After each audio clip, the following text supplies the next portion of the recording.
She accidentally signed to the Vampire King's mute son at a royal banquet. The entire hall went silent. What she didn't realize, she was the first person outside his tutor who'd ever spoken his language. And the lonely king watching from his throne would move heaven and earth to keep her there. The crystal goblets caught the candlelight like frozen stars. Lena's hands trembled as she balanced the silver tray, weaving between lords in velvet cloaks and ladies dripping with jewels. 3 months working in the palace, and she still wasn't used to the weight of vampire eyes following her every move. "More wine for Lord Cassius," hissed the head servant, shoving her toward the high table. Lena's heart hammered. The high table, where the king sat. She'd seen King Aldrich only from a distance, a figure carved from marble and shadows, with eyes that could freeze blood in your veins. Tonight, he wore black armor even at dinner, as if expecting war to break out between the soup and dessert courses. But it wasn't the king that made her pause. It was the small boy sitting beside him. Prince Alaric couldn't have been older than 7. While nobles laughed and clinked glasses around him, the child sat perfectly still, staring at his untouched plate. His dark hair fell across pale cheeks, and his small hands rested in his lap like wounded birds. No one spoke to him. No one even looked at him. Lena approached the table, her footsteps silent on the marble floor. She reached for the king's empty goblet, her movements careful and rehearsed. "Don't make eye contact. Don't speak unless spoken to. Don't." A servant rushing past knocked her elbow. Time slowed to a crawl. The tray tilted. 3 crystal goblets slid toward the edge, spinning through the air in a cascade of silver and glass. They crashed onto the table directly in front of Prince Alaric, red wine exploding across the white tablecloth like fresh blood. The entire hall went silent. 500 conversations died mid-sentence. Forks froze halfway to mouths. Even the musicians in the corner stopped playing, the final note hanging in the air like a held breath. Lena's knees hit the floor. "Forgive me, your majesty, But her eyes found the prince first. Wine had splattered across his sleeve. A shard of crystal rested inches from his hand. Yet the boy didn't flinch, didn't cry out. He simply stared at the mess with wide, dark eyes, his small body rigid with fear he couldn't voice. Without thinking, Lena's hands moved. "Are you okay?" She signed it quickly, instinctively, the same way she'd signed to her little brother back in the village before the fever took him. Her fingers formed the familiar shapes, the gesture for "you," the concerned expression, the questioning tilt. Prince Alaric's head snapped up. His eyes met hers, truly met them for the first time. They were the color of midnight, huge in his small face, and suddenly filled with something that looked like lightning trapped in a bottle. The prince's hands flew up from his lap. "I'm fine," he signed back, his movements sharp with excitement. "You can sign? You know how." His little hands trembled as they formed the words, moving so fast they blurred together. A smile broke across his face, the kind of smile that hadn't seen sunlight in too long. "No one here signs except teacher," Alaric continued, leaning forward in his chair. "Are you new? What's your name? Do you know the sign for dragon? I learned it yesterday, but—" Silence. The king's voice cut through the hall like a blade through silk. Every head turned. Every spine straightened. Lena felt the word wrap around her throat like a noose. King Aldrich rose from his throne, unfolding to his full height. He was tall, impossibly tall, with shoulders that blocked out the candlelight behind him. His crown sat heavy on his brow, dark metal studded with blood-red rubies. He wasn't looking at Lena. He was looking at his son. Prince Alaric's hands froze mid-sign. The smile slid from his face, replaced by that terrible stillness Lena had seen before. The boy's eyes dropped his lap, and his shoulders curled inward, making him even smaller than he already was. The king's gaze shifted to Lena. She couldn't breathe, couldn't move. His eyes were the color of winter storms, and just as cold. "You," he said quietly. Stand. Lena's legs barely supported her weight as she rose. Around the hall, nobles whispered behind jeweled hands. She caught fragments of their words. Signed to the prince. Never seen him respond to anyone. Just a human servant. How dare she? King Aldrich descended from the platform, each step deliberate. The crowd parted before him like water before a ship's bow. He stopped 3 paces from Lena, close enough that she could see the silver threading through his dark hair, the faint scars on his knuckles that spoke of old battles. "Where did you learn that?" His voice was quiet, but it carried through the silent hall like thunder. "At my village, your majesty," Lena's voice cracked. "My brother was born deaf. I learned to speak with my hands, so he wouldn't be alone." The king's expression didn't change. "Your brother. Where is he now?" "Dead, sire. 5 years ago." Something flickered across the king's face, too quick to name. He glanced back at Prince Alaric, who was watching them with desperate, pleading eyes. The nobles waited for the king's judgment. A few looked eager, hoping for entertainment. Others seemed uncomfortable, perhaps remembering their own humanity buried deep beneath centuries of immortal pride. King Aldrich turned to his steward, a thin vampire with silver spectacles who stood near the throne.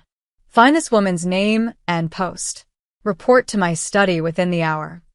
He returned to his seat without another word. The musicians began playing again, tentatively at first, then with growing confidence. Conversations resumed. Servants rushed forward to clean the spilled wine and broken crystal. But Prince Alaric's eyes never left Lena as she was ushered away. His small hands moved one final time, hidden beneath the table, where only she could see. "Thank you." Lena spent the next hour in the servants' quarters, waiting for the executioner's summons. The other servants gave her pitying looks and wide berth, as if misfortune might be contagious. "You're the girl who spilled wine on the prince?" an older woman asked, shaking her head. "Best make peace with whatever god you pray to, child." But when the steward finally arrived, he didn't bring guards. He brought instructions. "You are to report to the East Wing kitchen at dawn," he said, adjusting his spectacles. "You'll be assigned to the morning shift. Your duties will include preparing and delivering the breakfast service to the prince's courtyard." Lena stared at him. I'm not being dismissed." "Dismissed?" The steward's lips twitched. "No, girl. You're being promoted." He left before she could ask what that meant. That night, Lena lay awake in her narrow bed, replaying the moment over and over. The way the prince's entire face had transformed when she'd signed to him. The way his hands had moved, so fast, so eager, so desperately happy. And the way the king had looked at his son afterward, when he thought no one was watching. Not with anger. With something that looked almost like longing. The king's private study smelled of old leather and older secrets. Shadows gathered in the corners despite the fire burning in the hearth, as if even light knew better than to push too far into Aldrich's domain. He stood by the window, watching the moon paint silver streaks across the palace gardens. Behind him, his steward waited with the patience of someone who'd served for 3 centuries. "The human waitress," Aldrich said without turning. "What do you know of her?" The steward consulted his leather-bound ledger. "Lena Thorne, your majesty. 22 years of age. Arrived from the eastern villages 3 months ago seeking work. Her references indicate reliability and..." The sign language, Aldrich's fingers pressed against the cold glass. "How does a village girl learn such things?" "She had a younger brother, sire. Born without speech or hearing. She learned to communicate with him before he succumbed to illness." The steward paused. "The village priest taught them both. Apparently, it's a language used in certain human monasteries for silent prayer." Aldrich closed his eyes. He'd hired 7 tutors for Alaric over the past 2 years. Private instructors who came at dawn and left at dusk, teaching his son to communicate in the language of hands and expressions. But they were paid professionals doing a job. Tonight, he'd watched his son smile for the first time in months. Over spilled wine and broken crystal, a human girl had given Alaric something no amount of gold could buy, Someone who spoke to him simply because they could. The boy was animated, Aldrich said quietly. I've never seen him move his hands so quickly. Prince Alaric seemed quite taken with her, yes. Taken. Such a simple word for the desperate hope that had blazed in his son's eyes. Aldrich had seen that look only once before, the day Alaric's mother died, when the boy had screamed silent screams that no one could hear, his small hands forming words his father couldn't understand. That was the day Aldrich had stopped trying to reach him. Not because he didn't love the boy, but because every attempt felt like watching his son drown while standing on the shore, unable to swim. Assign her to the day shift, Aldrich said. Near the prince's wing. The steward's quill scratched against parchment. Very good, sire. Shall I inform her of the reason for the transfer? No, Aldrich turned from the window. His reflection in the glass looked older than it had that morning. Let her think it's simply a new assignment. Nothing more. As you wish, the steward bowed and moved toward the door, then hesitated. Sire, if I may speak freely? Aldrich nodded once. Prince Alaric has been alone for a very long time. Perhaps. This is not such a terrible accident after all. After the steward left, Aldrich sat at his desk and pulled out a drawer he rarely opened. Inside lay a painted miniature, his late wife, Elena, laughing with infant Alaric in her arms. She'd been human once, before choosing immortality to stay by his side. She would have known what to do. She would have learned the hand language in a week, would have filled their son's silent world with conversation and laughter. But Elena was gone, and Aldrich had an entire kingdom to rule. Wars to plan. Treaties to negotiate. 100 crises that demanded his attention every day. Except none of them mattered as much as the small boy who sat alone at banquets, invisible in plain sight. Aldrich's hand moved experimentally, trying to remember the signs he'd glimpsed at dinner. His fingers felt clumsy, awkward. How did the girl make it look so effortless? He pulled his hand back, frustrated. Tomorrow. He would deal with this tomorrow. Meanwhile, in the servants' quarters, Lena stared at her new assignment paper in disbelief. The prince's wing? Her roommate, Mari, gaped at the notice. Lena, that's where they send the most trusted servants. People who've worked here for years. I must have read it wrong. Lena held the paper up to the candlelight, but the words didn't change. Report to the East Wing kitchen at dawn. Deliver breakfast service to Prince Alaric's private courtyard. Daily assignment until further notice. You spoke to the prince in that hand language of yours, didn't you? Mari's eyes were wide. Everyone's talking about it. They say he actually smiled. He's just a child, Lena said softly. A lonely one. He's the heir to the vampire throne. Mari grabbed Lena's shoulders. Do you understand what this means? The king doesn't do anything by accident. He's putting you near his son deliberately. A chill ran down Lena's spine. Why would he do that? Maybe he wants to see if it was a fluke. Or maybe, Mari's voice dropped to a whisper. Maybe he's testing you, seeing if you're a threat. I'm not a threat to anyone, but Lena's hands trembled as she folded the assignment paper. The prince looked so scared when the glass broke. I wanted to make sure he was all right. Well, tomorrow you'll get your chance to make sure again. Mari squeezed her arm. Just be careful, Lena. The royal family isn't like us. They don't think like us. And that little boy, he's not just a child. He's property of the crown. That night, Lena dreamed of small hands forming desperate words in the dark, and a king maid of winter watching from a distance, unable or unwilling to reach. Dawn broke cold and golden over the palace. Lena's hands shook as she balanced the breakfast tray, not from its weight, but from the knowledge of where she was taking it. The prince's courtyard lay at the end of a marble corridor lined with portraits of stern-faced vampire ancestors. Their painted eyes seemed to follow her, judging. A human servant, walking where few were permitted. She pushed open the iron gate with her hip. The courtyard took her breath away. Night-blooming flowers covered every surface, moonvines and shadow roses that should have closed with the sunrise but somehow remained open here, their petals luminescent in the early light. A A small fountain burbled in the center, its water crystal clear. Stone benches curved beneath a willow tree that wept silver leaves.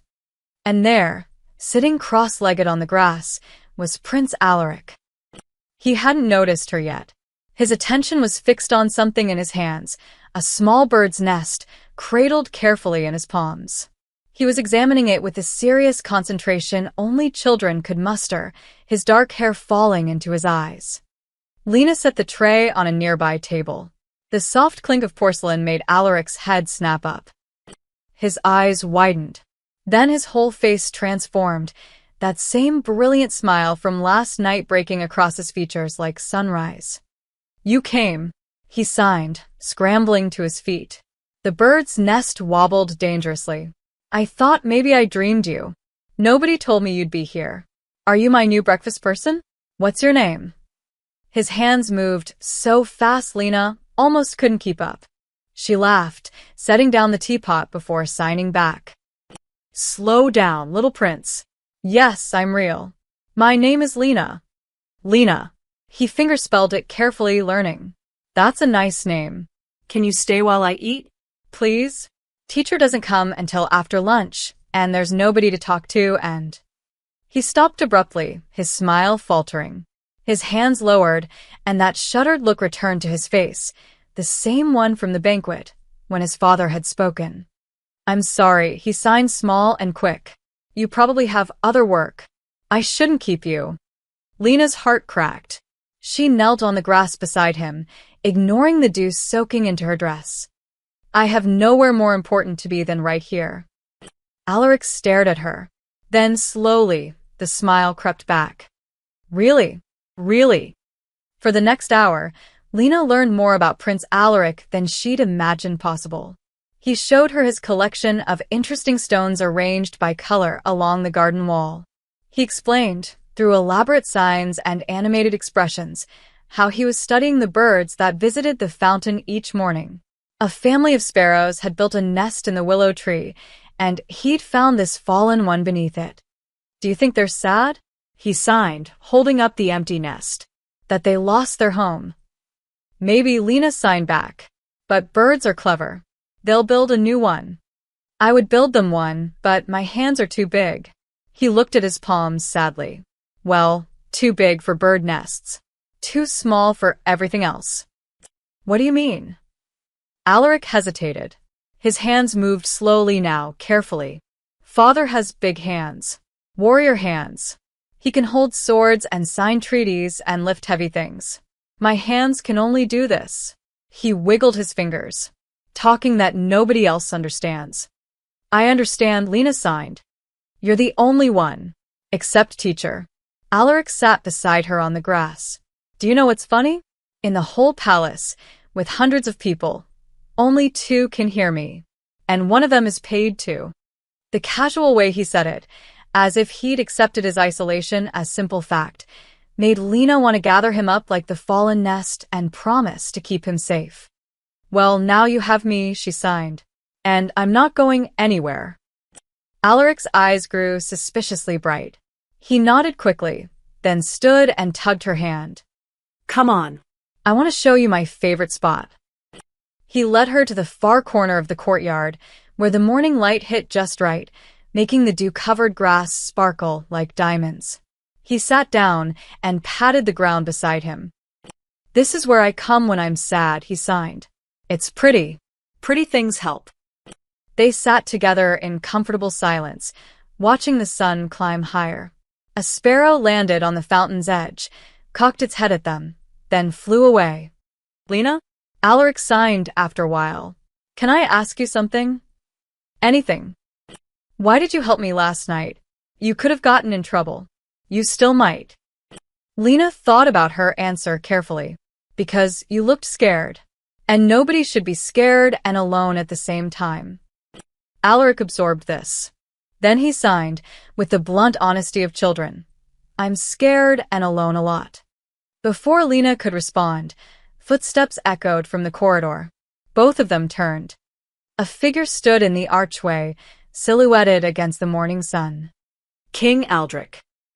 He wasn't wearing his armor today, just dark clothes that made him look less like a warrior and more like a man. His eyes moved from Lena to his son, then to their hands, frozen mid-conversation. How long had he been watching? Alaric scrambled to his feet, his earlier joy evaporating. He bowed his head, small and formal and perfectly obedient.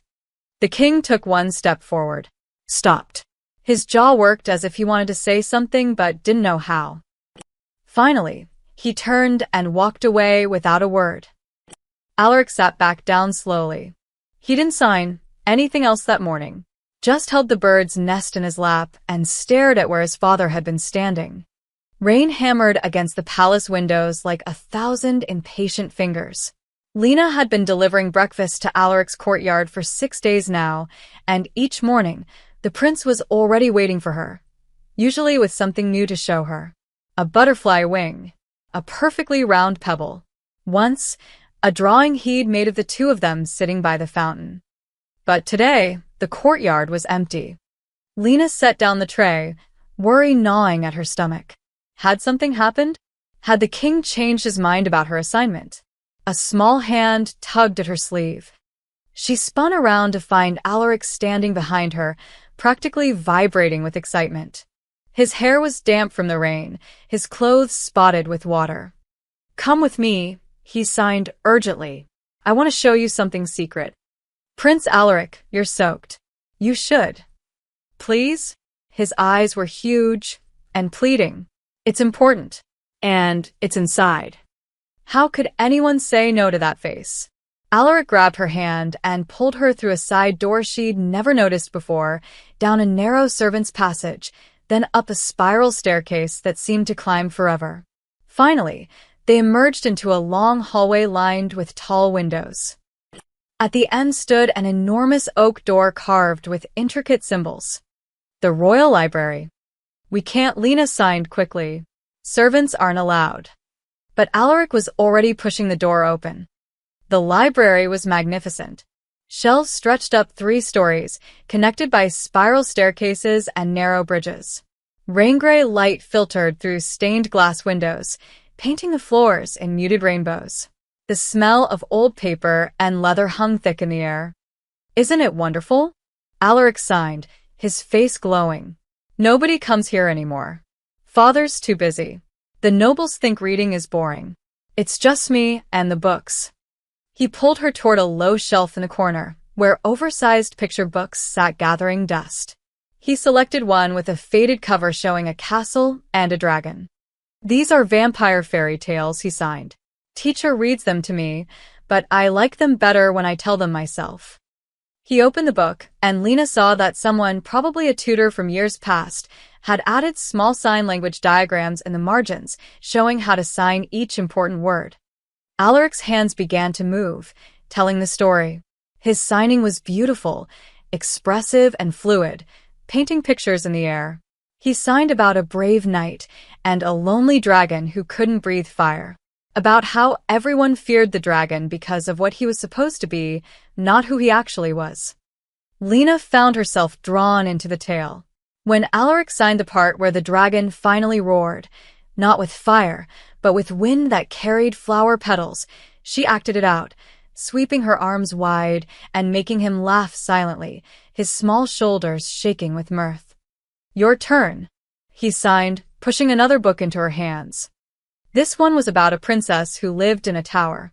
Lena signed the story, exaggerating her expressions, making Alaric's eyes grow wide at the scary parts and light up during the happy ones. When she signed about the princess dancing alone in her tower, she stood and twirled, nearly knocking over a stack of books. Alaric clapped his hands, not making sound, but the gesture of applause anyway. He jumped up to join her, and they spun together between the bookshelves, the forbidden library transforming into a stage for stories only they could tell. They didn't hear the door open. "Alaric." The king's voice cut through their joy, like a blade through silk. Lena's heart stopped. She dropped into a curtsy, so fast her knees hit the floor, pain shooting up her legs. Beside her, Alaric froze mid-spin, his arms falling to his sides. King Aldrich stood in the doorway, rain dripping from his dark cloak. His expression was unreadable, carved from stone, revealing nothing. "Forgive me, your majesty," Lena gasped. "I didn't mean to. The prince wanted to show me. I should have refused." Stand. She obeyed, legs trembling. This was it. She'd be dismissed. Possibly worse. But the king wasn't looking at her. He was watching his son. Alaric stood perfectly still, head bowed, waiting for judgment. All the light had gone out of him, replaced by that terrible resigned stillness. The king stepped into the library. His boots echoed on the marble floor. He walked past Lena, past the scattered books, until he stood directly before Alaric. Then he did something unexpected. He knelt, brought himself down to his son's level, his cloak pooling around him like spilled ink. Alaric's head came up slowly, confusion written across his small face. The king's hand moved, clumsy, uncertain, forming a single sign. One Lena had taught him during their morning conversations, though Alaric couldn't know that. Happy. It was rough, the fingers not quite right, but the meaning was clear. "You look happy," the king tried to sign, though his hands stumbled over the words. Alaric's eyes went wide. His mouth opened in a silent gasp. The king looked at Lena then, and she saw something in his expression she hadn't expected. Not anger, not suspicion. Desperation. "Stay," he said quietly. "Continue." He moved to a chair near the window, far enough to give them space, close enough to watch. He didn't pick up a book or pretend to work. He simply sat and observed as Alaric, after a long moment of shock, slowly picked up the storybook again. "Should we?" Alaric signed hesitantly to Lena. She glanced at the king. He nodded once. So they continued. Alaric signed his stories and Lena acted them out, and occasionally, very occasionally, Alaric would look over at his father, as if checking to make sure this wasn't a dream. The king watched his son speak with his hands, and though he couldn't understand most of it, he didn't look away. Not once. The whispers started small, like poison seeping through cracks. "Did you hear? The human girl spends hours alone with the prince. In the library, of all places. Completely inappropriate. The king allows it. Can you imagine?" Lena heard the rumors in the servants' hall, in the corridors, even in the kitchen where she collected Alaric's breakfast each morning. The other servants no longer met her eyes. Some looked at her with envy, others with pity. Mari pulled her aside one evening, her face pale. "They're saying you've bewitched the prince, that you're using him to get close to power. That's ridiculous. He's 7 years old." "Lena, listen to me." Mari gripped her shoulders. "Lord Cassius spoke to the council yesterday. He said it's unseemly for a human servant to have such influence over the heir. He called you a security risk. A security risk for teaching a lonely child to smile." But the noble's opinions didn't truly frighten Lena. What frightened her was the look on Alaric's face when she was 10 minutes late to breakfast one morning, the panic in his eyes, the way his hands had trembled when he signed, "I thought they made you leave." She was becoming important to him. Too important. And that made her vulnerable. The summons came on a gray afternoon. "Lord Chancellor Valerius requests your presence in the East Solar." A guard informed her, his expression carefully neutral. Lena's stomach dropped. The Lord Chancellor was the king's chief advisor, second only to Aldrich himself in authority. His word could end her career or her life. The East Solar was a cold room despite the fire burning in its hearth. Lord Valerius stood by the window, his back to her. He was an ancient vampire, thin as a blade, with silver hair pulled back in a severe knot. "Miss Thorne," he didn't turn around. "Do you know why I've called you here?" "No, my lord." "I think you do." Now he turned, and his eyes were like chips of ice. "You've been seen spending considerable time with Prince Alaric. Time that exceeds your duties as a breakfast server. The prince enjoys having someone to talk to, my lord. I only—" "The prince," Valerius interrupted, "is the heir to the vampire throne. His companions should be carefully selected from noble families, not plucked from the servant class on a whim." Lena's hands clenched into fists at her sides. With respect, my lord, those noble families don't speak his language. A temporary limitation. The boy will outgrow this affliction. He'll learn to communicate properly, like any other royal. He already communicates properly, just not in the way you understand. The words escaped before Lena could stop them. Valerius's eyes narrowed dangerously. You forget yourself, girl, his voice dropped to a whisper. Let me be clear. There are members of this court who believe Prince Alaric is unsuitable as heir. They see his silence as weakness, a liability. Lena's blood ran cold. They want to replace him. They want a strong successor. One who can address the council, negotiate with foreign dignitaries, command respect. Valerius moved closer, circling her like a predator. Your presence complicates matters. You make the prince comfortable in his isolation. You enable his refusal to adapt. I help him feel less alone. You help him remain helpless. Valerius stopped in front of her. The kindest thing you could do for Prince Alaric is to distance yourself. Let him struggle. Let him learn to survive in a world that won't sign back to him. That's cruel. That's reality. Valerius's expression softened slightly, or perhaps it was a trick of the light. I'm not a monster, Miss Thorne. I've served this kingdom for 4 centuries. I've seen weak rulers destroy nations. Prince Alaric needs to be strong, not coddled. He walked to his desk and pulled out a sealed letter. This is a transfer order. You'll be reassigned to the South Wing, effective immediately. Better wages, lighter duties. You'll never have to see the prince again. Lena stared at the letter as if it were a snake. And if I refuse? Then you'll be dismissed entirely. No references. No final wages. Valerius set the letter down between them. Take the night to consider. But understand, this is not a negotiation. It's mercy. Lena went to the courtyard the next morning, her heart heavy as stone. She'd spent all night wrestling with the decision. Take the transfer and save her livelihood, or refuse and lose everything. But when she saw Alaric waiting by the fountain, her choice became clear. He knew immediately something was wrong. What happened? He signed, rushing over. You look sad. I'm fine, Shalit. You're lying. His small face was fierce. Your hands are doing the thing they do when you're upset. All stiff. Did I do something wrong? Alaric's signs grew smaller, more hesitant. I can be quieter during our lessons. I won't ask you to stay so long. Please don't be angry with me. Oh, sweetheart, no. Lena knelt and took his hands in hers. You did nothing wrong. Nothing. Then what? How could she explain that his world was full of people who saw him as a problem to be solved? That they wanted her gone because she made him happy. Some people think I spend too much time with you, she signed carefully. Alaric's face crumpled. Father. No. Other people. People who don't understand. They never understand, he signed, and the resignation in those small hands broke her heart. It's okay. You can go. Everyone leaves eventually. The casual acceptance in his signs, as if abandonment was just another fact of life, like rain or sunrise, made Lena's decision for her. I'm not going anywhere, she signed fiercely. Do you hear me? I'm staying. But you said. I don't care what they say. You're my friend.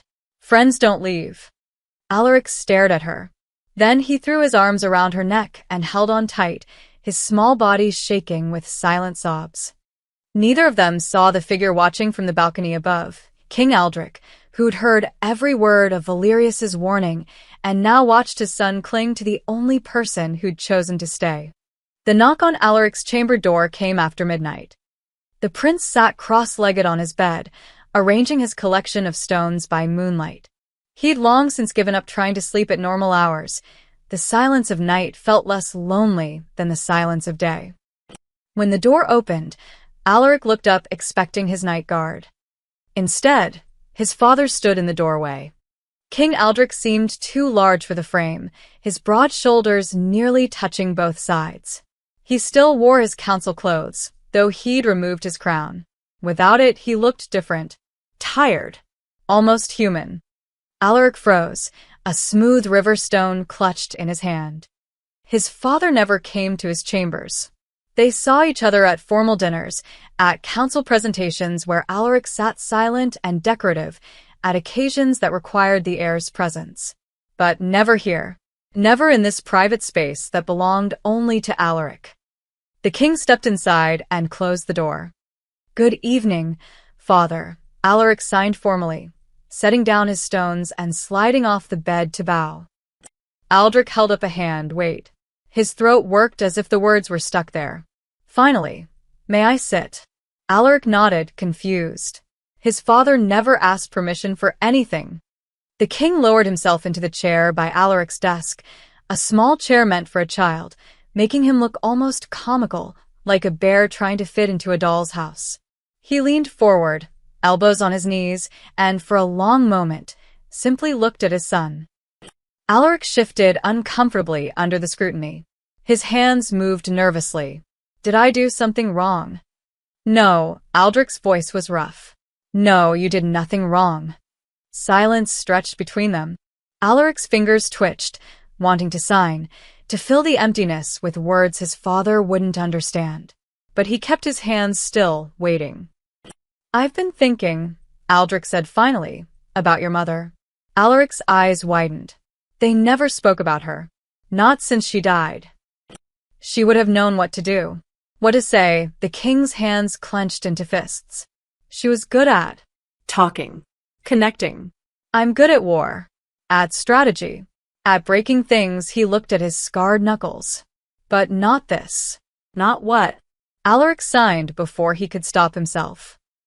His father stared at the hand movements, and Alaric saw frustration flash across his face, the same frustration Alaric felt every day, trying to exist in a world that wouldn't speak his language.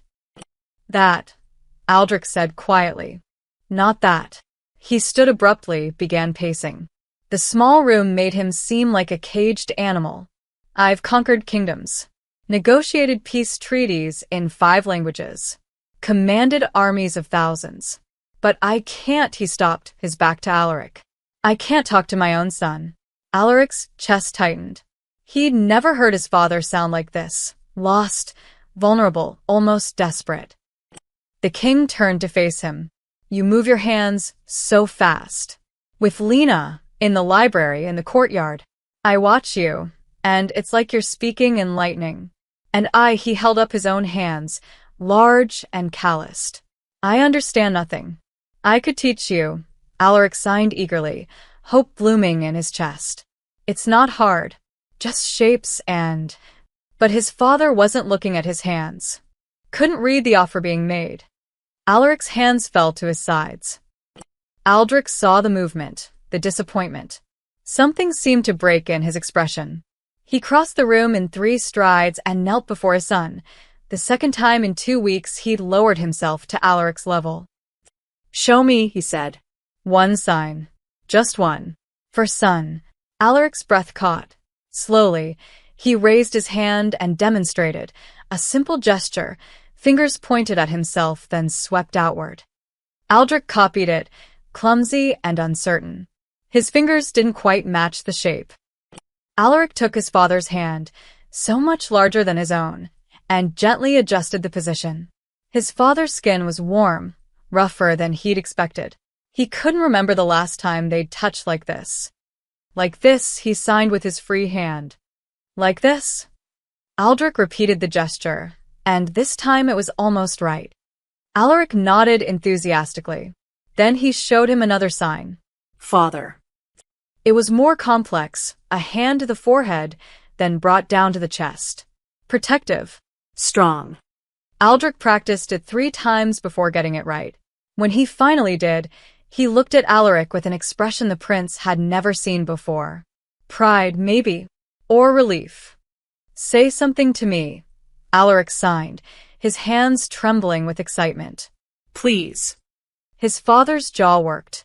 He raised his hands, formed the signs slowly, deliberately. "My son." 2 words. Simple. Imperfect. Everything. Alaric's eyes flooded with tears. He launched himself at his father, wrapping his small arms around the king's neck. Aldrich caught him, held him, one large hand cradling the back of his son's head. They stayed like that for a long time, in the moonlit chamber, neither of them signing or speaking, just holding on. When Aldrich finally pulled back, his eyes were suspiciously bright. He tried to sign again, struggled, then gave up and simply spoke. "I need help. Will you teach me more? Will your friend? Will Lena teach me?" Alaric nodded, so hard his whole body shook. Tomorrow, then. After council, Aldrich stood, smoothing his clothes back into order. At the door, he paused. His hands moved, uncertain but deliberate, forming the signs Alaric had just taught him. "Good night, my son." Alaric signed back, "Good night, father." After the king left, Alaric climbed back into bed and stared at the ceiling, his heart racing. For the first time in 5 years, since his mother died and his world went silent, he let himself believe in something he'd thought lost forever. Hope. In his private study, King Aldrich sat in the darkness, practicing the signs over and over until his hands cramped. He'd failed his son for too long. But he wasn't too late. Not yet. The spring procession was the kingdom's oldest tradition, a celebration of renewal, when the royal family greeted their subjects from the grand balcony and accepted their blessings for the coming season. In 7 years, Prince Alaric had never participated. "The boy will be a distraction," Lord Valerius had argued every year. "Better to keep him inside until he's older. More capable." But this year, when the council convened to discuss the ceremony, King Aldrich's voice cut through the debate like a sword through silk. "My son will stand beside me." The council chamber fell silent. "Your Majesty," Lord Cassius ventured carefully, "with all due respect, the prince cannot address the people. It would be awkward for everyone involved." "He will stand beside me," Aldrich repeated, his tone allowing no argument. "And Miss Thorne will accompany us as his interpreter." The murmurs rose like a swarm of angry bees. A human servant on the royal balcony? Interpreting for the heir? Unthinkable. Unprecedented. Aldrich let them protest. Then he stood, and the chamber quieted. "My son is the heir to this throne. It's time the kingdom saw him not as a silent shadow, but as their prince." His eyes swept the room, daring anyone to challenge him. "This discussion is over." The morning of the procession, Lena's hands shook so badly she could barely lace her dress, a new one, deep blue with silver threading, provided by the king's steward. "Appropriate for the balcony," he'd said, as if it were perfectly normal for a servant to stand beside royalty.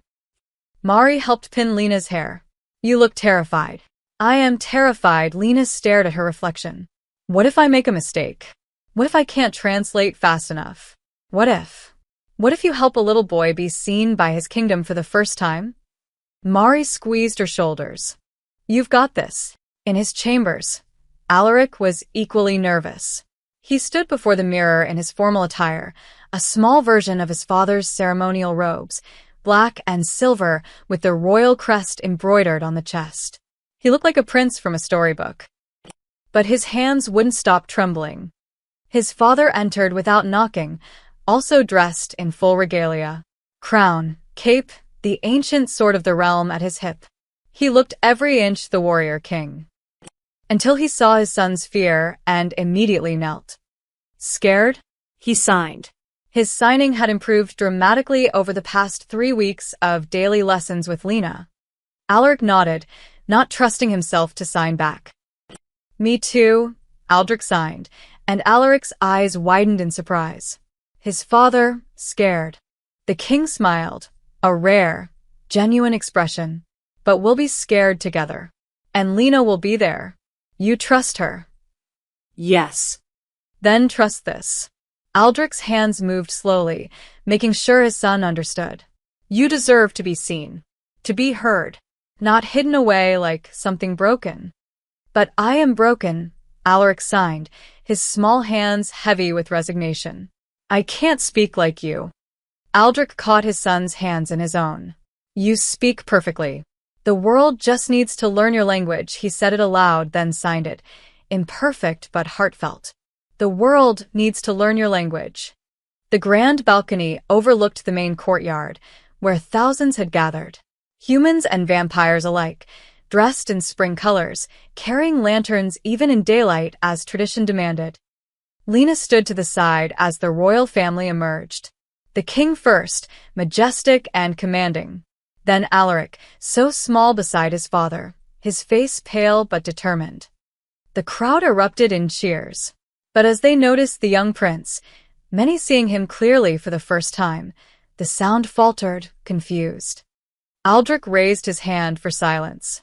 His voice carried across the courtyard, amplified by ancient acoustics built into the palace walls. My people. Today, my son joins me not as a shadow, but as your prince. He gestured to Alaric, who stepped forward, his legs shaking. Aldrich's hand moved to his son's shoulder, steady and supportive. Prince Alaric will address you now. Miss Thorne will provide his voice. Lena moved to stand between them, visible to all. A human girl on the royal balcony, history being made in real time.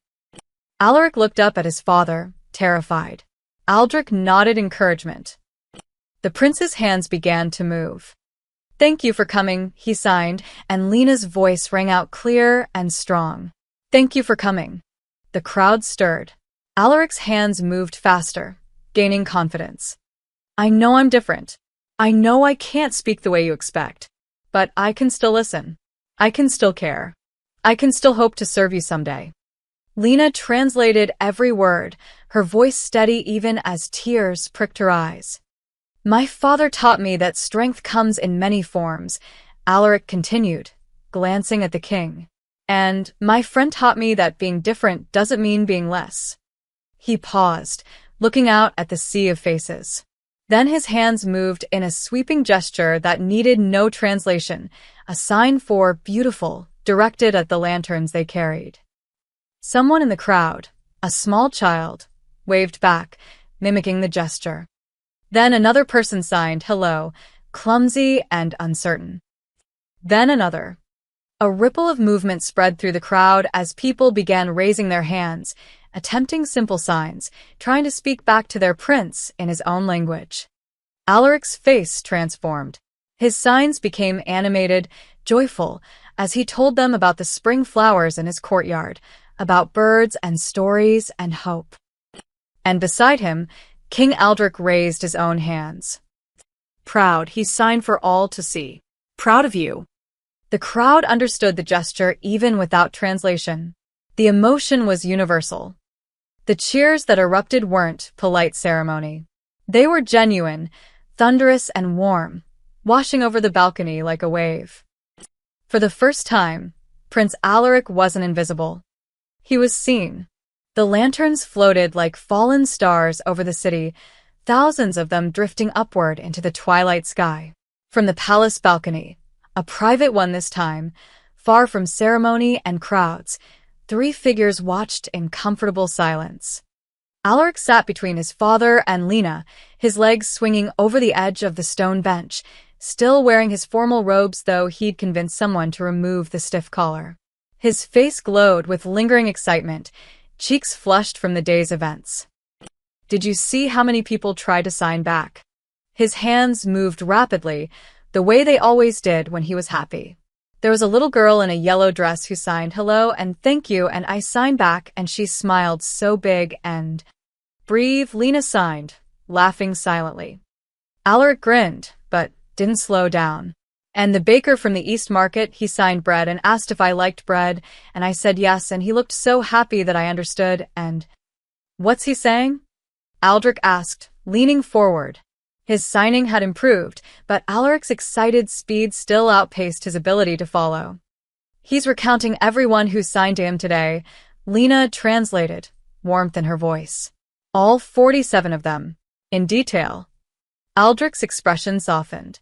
He reached over and gently caught one of his son's flying hands. Slow down, he signed carefully. I want to understand. Alaric took a breath and started again, slower this time, making sure his father could follow. He signed about the crowd, about the feeling of being seen, about not being invisible anymore. And Aldrich understood most of it. Not all. There were still signs he didn't know, concepts he couldn't quite follow. But enough. More than enough. When Alaric finished, the king's hands moved deliberately. Proud of you. So proud. It was the same sign he'd made on the grand balcony, but somehow it meant more here, in private, with no audience to perform for. Alaric threw his arms around his father's waist, and Aldrich pulled him close. One large hand cradling the back of his son's had the way he used to when Alaric was an infant, before the silence had grown between them like a wall. Thank you, Aldrich said quietly to Lena over his son's head, for giving him back to me. I didn't do anything, Lena replied. I just listened. You did everything. The king's eyes were bright in the lantern light. You saw him when the rest of us were blind. A comfortable silence settled over them as they watched the lanterns drift higher, carrying the city's wishes and prayers into the night sky. After a while, Alaric pulled away from his father and signed something Lena couldn't quite catch. The king frowned, trying to follow, then looked to Lena for help. He's asking if you'll tell him a bedtime story, she translated. In sign language. So he can understand every word. Aldrich's expression flickered, uncertainty, fear of failure, then determination. I can try, he signed, but I'm not good at stories. You don't have to be good, Alaric signed back. You just have to be here. Something in those words struck Aldrich deeply. Lena saw it in the way his shoulders dropped, the way his breath caught. I'll leave you two alone, she said, starting to rise. No. Alaric signed urgently. Stay. Please. You're part of this too. So she stayed. King Aldrich, ruler of the vampire realm, conqueror of kingdoms, began to sign a story, clumsy and slow, frequently pausing to ask Lena for help with signs he didn't know. It was about a warrior who'd forgotten how to be gentle, and a small bird who taught him to listen instead of fight.